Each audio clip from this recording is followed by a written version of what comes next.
Deception.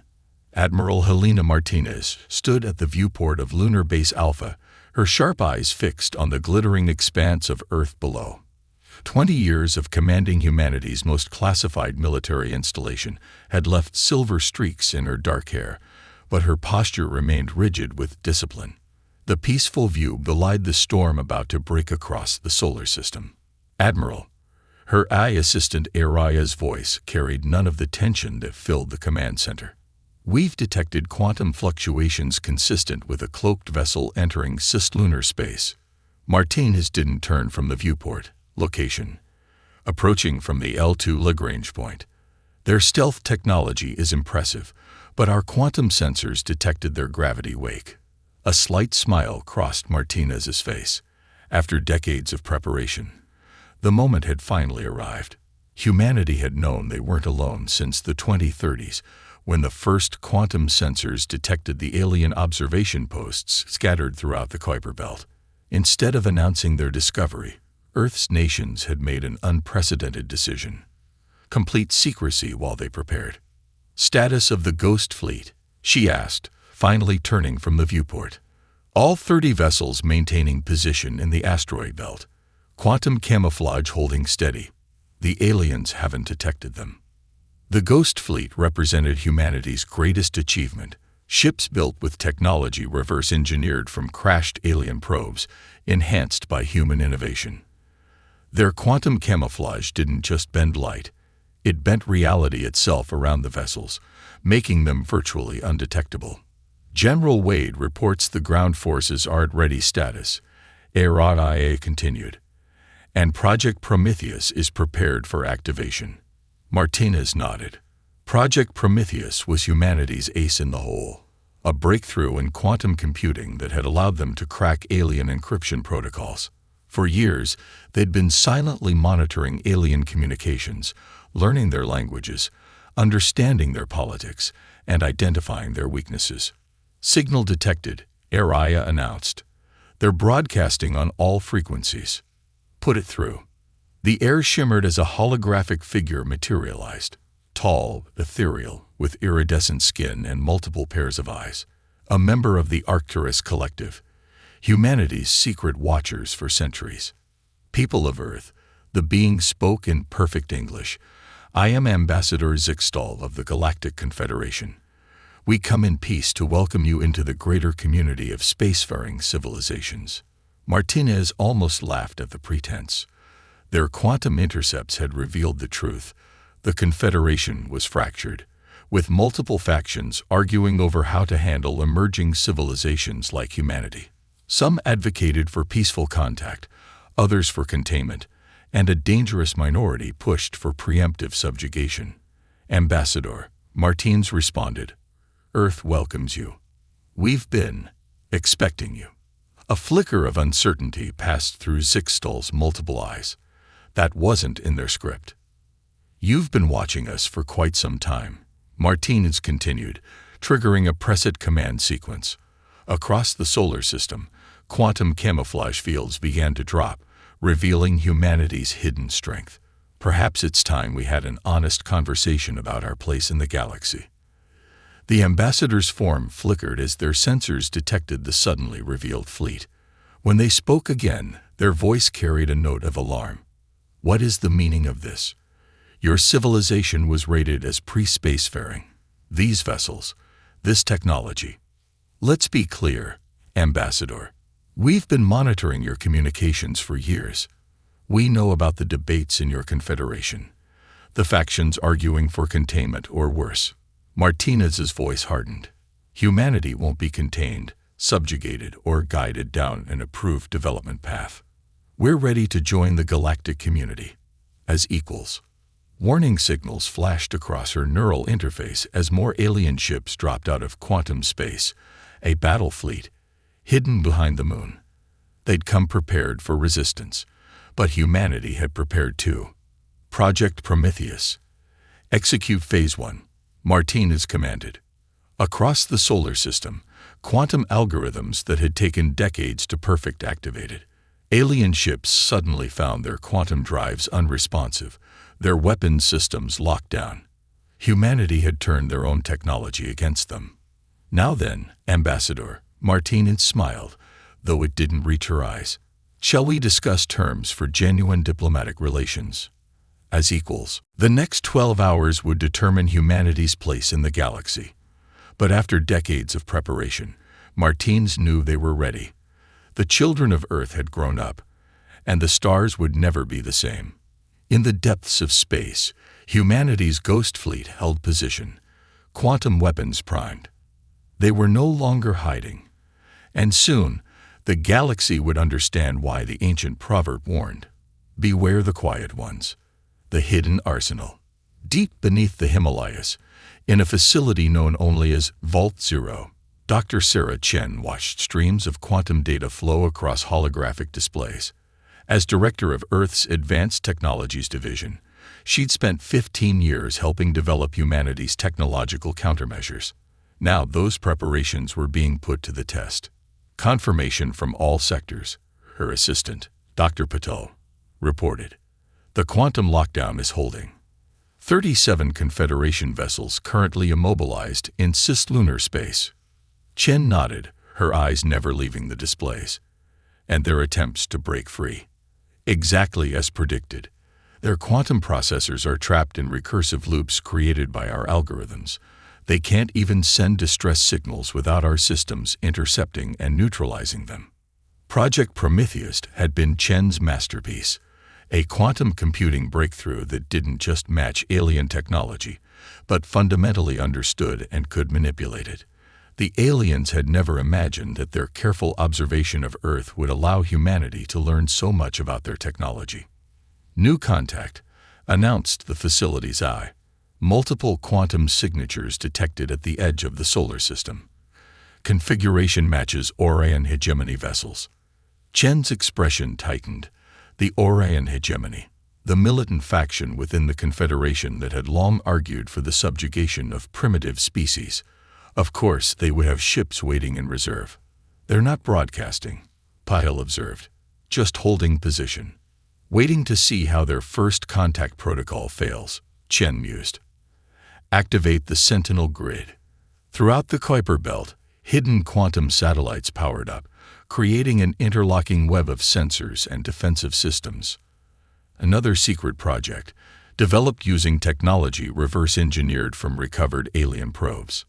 Chen opened a secure channel to Lunar Base Alpha. "Admiral Martinez, we have company at the edge of the system. Orion hegemony." "Expected guests," Martinez's voice came back. "How's our ambassador handling the situation?" Chen switched her display to the diplomatic conference room aboard Lunar Base Alpha. The Arcturus ambassador, Zixtel, was still there, their iridescent skin showing signs of stress as they conversed with Earth's diplomatic team. "Still trying to understand how we managed all this," Chen replied. "They're particularly interested in our quantum computing capabilities."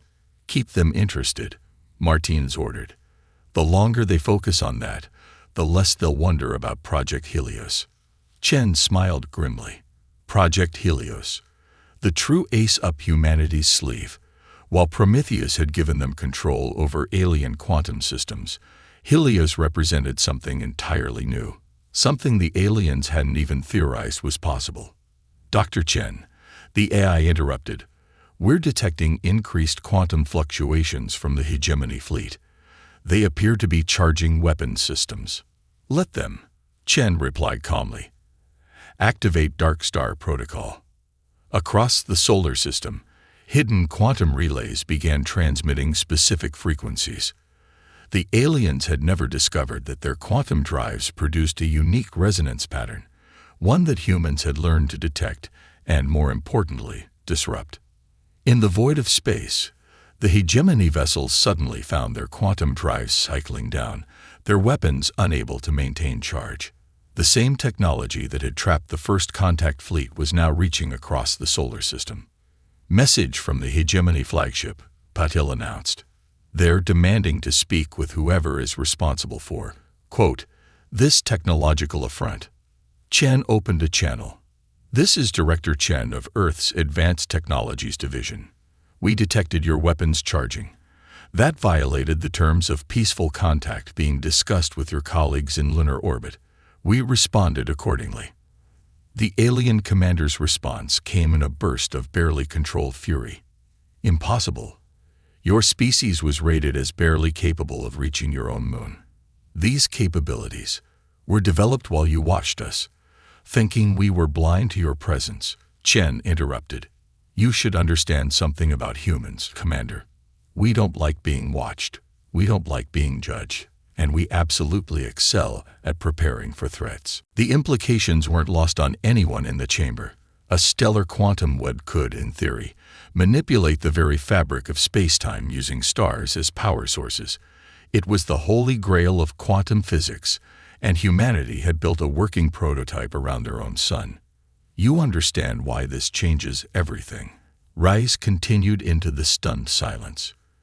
Humanity cannot be contained, cannot be controlled. But we're not the Kreshkari. We don't seek dominion or destruction. She stood, her uniform gleaming under the starlight. What we seek is partnership, equal partnership. The Confederation needs to evolve, and humanity can help lead that evolution. Or, Kralfax asked, though his tone suggested he already knew. Or we activate Project Helios fully and demonstrate why attempting to suppress humanity would be a catastrophic mistake. The threat hung in the air like a suspended sword. But it wasn't just a threat. It was a door, carefully left open. The delegates understood. Humanity was offering them a choice between a dangerous future of conflict and a revolutionary partnership. In orbit above them, Earth's Ghost Fleet maintained its vigilant watch. In Vault Zero, Dr. Chen kept Project Helios ready, and in secure facilities across Earth, humanity's other technological achievements remained hidden, ready to be revealed when the time was right. You present us with an interesting dilemma, Varix finally said. Your advancement is unprecedented, your capabilities concerning, yet your restraint in using them suggests wisdom we didn't expect. Humanity has had decades to prepare for this moment, Rise replied. We chose our path carefully. Now you must choose yours. She gestured to the holographic display, where Earth hung beautiful and defiant.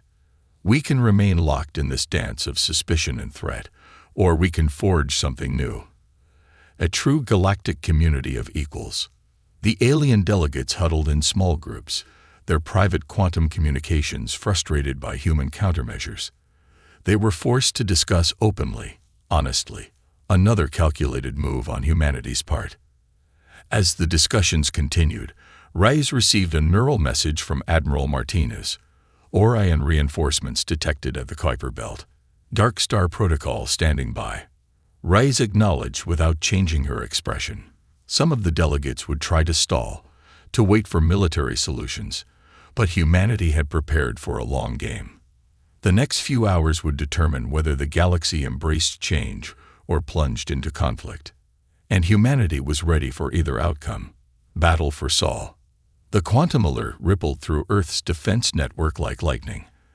Admiral Martinez watched as new signatures blazed across her tactical display, hundreds of them emerging from quantum space at the edge of the solar system. Multiple hegemony battle groups detected. Araya reported.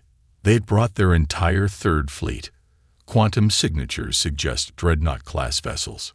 In the lunar conference chamber, Commander Rice didn't need the neural alert to know something had changed. The hegemony delegate's subtle shift in posture told her everything. I see your reinforcements have arrived, she said calmly, interrupting Varix mid-sentence. Shall we discuss what happens next? Kralfax rose, his crystalline form catching the starlight. What happens, human, is restoration of the natural order. Your advancement ends today.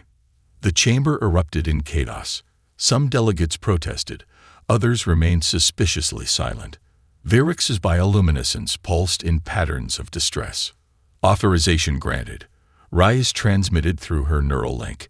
Execute Omega Protocol. Across the solar system, humanity's preparations activated. The Ghost Fleet, no longer hiding, shifted into battle formations. Project Helios hummed to full power, its quantum web tightening around the sun. and in distant Earth orbit, something new appeared. "By the eternal light," gasped Zixtal, staring through the chamber's dome. "What are those?" Rising from Earth's atmosphere were massive structures, orbital defense platforms that had been hidden beneath the oceans, built into mountain ranges, concealed in plain sight, each one larger than a small city, bristling with weapons that combined human innovation with reversed engineered alien technology. "We call them the Guardians," Rice said quietly. "Humanity's final line of defense. We hoped we wouldn't need them." The Hegemony fleet pressed forward, their quantum drives pushing against the Dark Star Protocol's suppression field. They'd adapted, just as humanity knew they would. But that's why humans never relied on just one advantage. "Final warning." Martinez's voice boomed across all frequencies. "Your vessels are entering a restricted zone. Withdraw or face consequences." "That quantum mechanics is merely the surface of reality," Chen confirmed. "Project Helios was just our first step into understanding what humans call deep physics, the underlying laws that govern not just space and time, but possibility itself." The chamber fell silent. The implications were staggering. If humanity had already mastered stellar manipulation, and that was just their first step. "We didn't come here to threaten." Rice stepped forward. "We came to offer a new path forward. The Confederation was founded on principles of unity and progress, but it became stagnant, fearful, controlling." She gestured to the assembled races. "Look at your own histories. How many of you were guided, controlled, suppressed? How many potential allies were lost because they didn't develop in the approved way?" "The eternal directive exists for a reason," Kralfax argued, though his crystalline form showed signs of stress. "Uncontrolled advancement led to humanity," Martinez cut in. "We advanced while being watched, controlled, and suppressed. We turned your own methods against you. And then we transcended them entirely." New holograms appeared, showing Earth's latest achievements. Quantum cities rising from the oceans. Ships that didn't just bend space but rewrote its laws. Power sources that tapped into the fundamental forces of reality itself. "Humanity doesn't seek to rule," Rice continued. "We seek to explore, to understand, to grow. And we invite all of you to join us." She paused, letting her words sink in. "The age of suppression is over. Earth proposes a new confederation, one built on genuine cooperation, shared discovery, and mutual respect." "And if we refuse?" someone called from the gallery. Dr. Chen's quantum projection smiled. "Then you'll watch as humanity explores the stars anyway, making discoveries you can't imagine, advancing in ways you can't predict. You'll fall behind, become irrelevant. Is that really what you want?"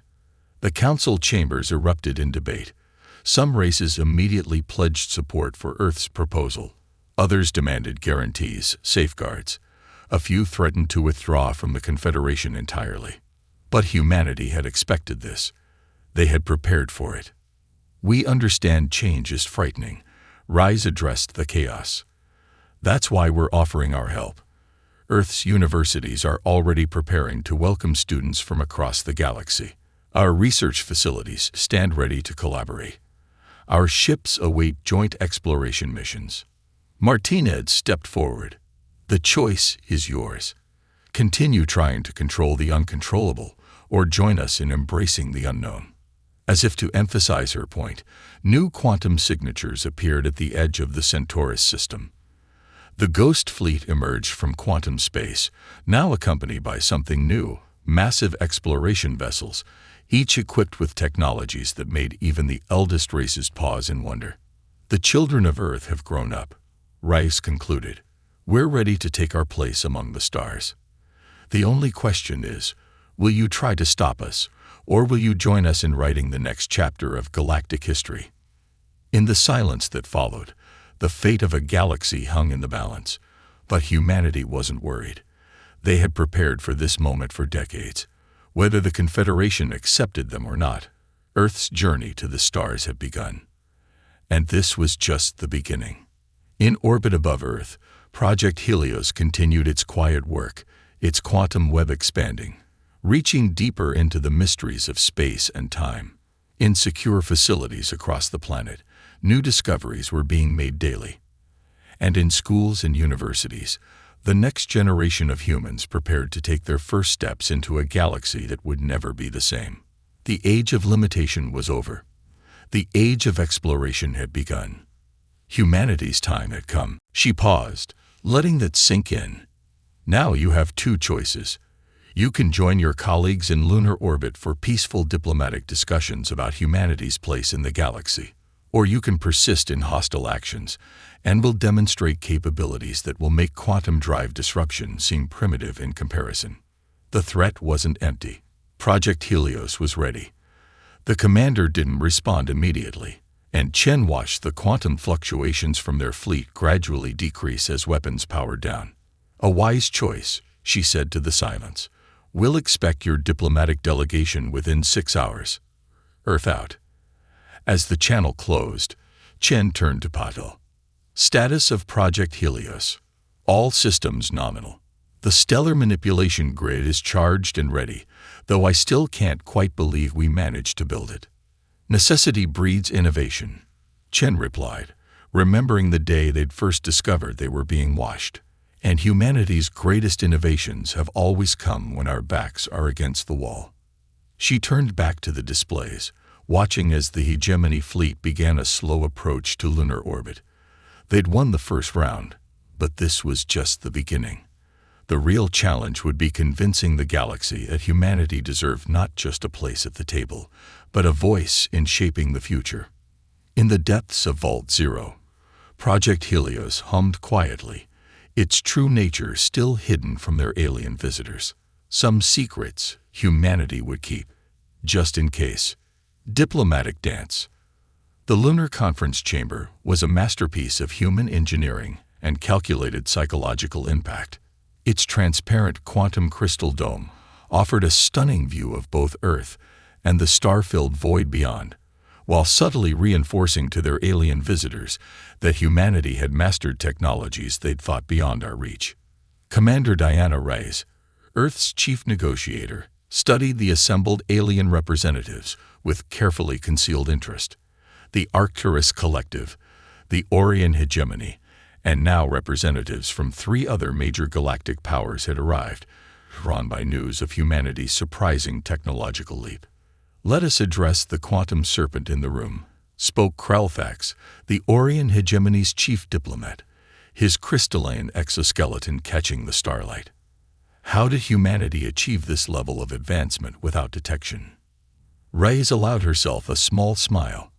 Perhaps the better question is, why did you assume we wouldn't detect your observation posts? Your probes? Your attempts to restrict our development? The chamber fell silent. The aliens exchanged glances with their multiple eyes and sensory organs. It was High Chancellor Virix of the Centauri Conclave who finally spoke, her bioluminescent patterns shifting in what Reyes' neural interface identified as a pattern of discomfort. You must understand our position, Virix said. Throughout galactic history, emerging civilizations that advanced too quickly often became unstable, dangerous. Like the Kreshkari, Reyes asked quietly. The chamber erupted in shocked whispers. The Kreshkari were supposed to be a secret, a species that had rapidly advanced and nearly destroyed a sector of the galaxy before being contained. The fact that humans knew about them was yet another shock. How much do you really know? Ambassador Zixtal demanded. Reyes activated a holographic display in the center of the chamber. We know about the Confederation's internal politics, the debates about intervention versus observation, the hegemony's push for preemptive action against emerging civilizations. She paused. We know about the Eternal Directive. This time, the shock was physical. Several delegates actually recoiled. The Eternal Directive was the Confederation's highest classified protocol, the authorization to completely suppress any civilization deemed too dangerous to join the galactic community. What you don't know, Reyes continued, is how humanity has already changed the game. At her neural command, The holographic display shifted, showing a complex network of quantum energy patterns spreading throughout the solar system. Project Helios in its entirety. "By the first light," whispered Varix, her bioluminescence pulsing rapidly. "You've created a stellar quantum web." "Impossible," Kralfax declared, but there was uncertainty in his multi-tone voice. "That technology is theoretical, even our most advanced. Your most advanced theorists haven't made the connection between quantum mechanics and stellar plasma dynamics," Rise interrupted. "We did, 5 years ago." The response came in the form of quantum-tipped missiles, thousands of them, launching from the Hegemony fleet. They never reached their targets. Project Helios activated. The quantum web surrounding the sun pulsed, and space itself seemed to hiccup. The missiles simply ceased to exist, their quantum structures unraveled by forces the Hegemony hadn't known were possible. "Impossible," Kralfax whispered, his crystalline form vibrating with shock. "No," Rise corrected. "Inevitable. Humanity didn't just reverse engineer your technology. We transcended it." The battle unfolded like a deadly dance. The Hegemony fleet, realizing their long-range weapons were useless, pressed forward with energy weapons and kinetic projectiles. Earth's defenses responded in kind. The Ghost Fleet engaged, their quantum-shifted hulls allowing them to appear and disappear at will, striking from impossible angles. The Guardians unleashed weapons that bent space itself, creating localized gravity wells that crushed Hegemony ships into quantum singularities. But it was Project Helios that proved decisive. As the Hegemony fleet concentrated their forces for a final push, the quantum web flexed. Solar plasma, controlled with impossible precision, reached out into space like the fingers of a god. "Stop this madness," Varix pleaded. "The destruction rests solely with the Hegemony," Rise finished. "We offered peace. They chose war." The solar plasma engulfed entire squadrons of Hegemony ships, not destroying them, but encasing them in quantum-locked fields of stellar matter. Ships that had terrorized a galaxy found themselves helpless, held in place by forces they couldn't comprehend.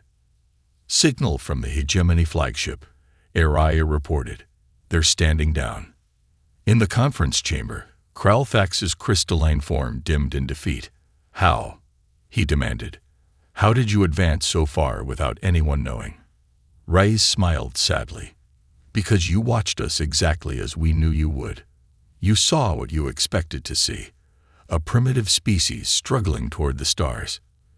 You never imagined we could see you watching, learn from your observations, and prepare accordingly." The battle ended as quickly as it had begun. The surviving Hegemony ships retreated, leaving their trapped comrades behind. In their wake, they left something more valuable than ships or technology. They left proof that humanity could not be subjugated. "The balance of power has shifted," Varix observed, her patterns showing complex emotions. "The Confederation cannot ignore this." "That was never our goal," Rise replied. "Humanity doesn't seek dominance.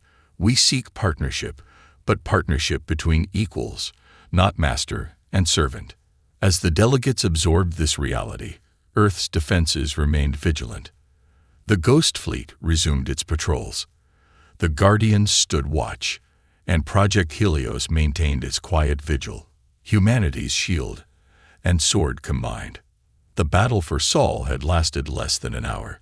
Its implications would echo through the galaxy for centuries to come. Rise of the Star Children.